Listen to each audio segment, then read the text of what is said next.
रात्रीचे 3 वाजलेत, बाळ जागी आहे आणि तुमची चिडचिड होते. थांबा. आधी हे ऐका. स्वतःला दोष देणं बंद करा. यात तुमची अजिबात चूक नाहीये. बाळ 9 महिने तुमच्या पोटात अंधारात होतं. दिवसा तुम्ही हालत असल्यामुळे त्याला पाळण्याच्या झोक्यासारखा फील मिळायचा आणि ते झोपायचं. रात्री तुम्ही झोपल्यावर पोट स्थिर व्हायचं आणि बाळ जागं व्हायचं. बिचारा बाळाची जन्मानंतरही ती सवय अजून तशीच आहे.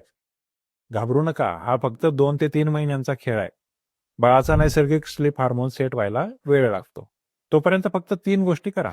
पहिली, दिवसाघराचे पडदे उघडे ठेवा. कामाचे आवाज बंद करू नका. दुसरी, संध्याकाळ झाली की लाईट्स एकदम मंद करा आणि शांतता ठेवा. आणि तिसरी, रात्री बाळ उठलं तर झगझगीत लाईट अजिबात लावू नका. फक्त दूध पाजा आणि बाळाला झोपवून टाका. थकलेल्या प्रत्येक नवीन आईचा हा रोजचा त्रास आहे. जिची रात्र अशीच जाते, तिला हा व्हिडिओ तिच्या चॅटमध्ये शांतपणे पाठवून द्या.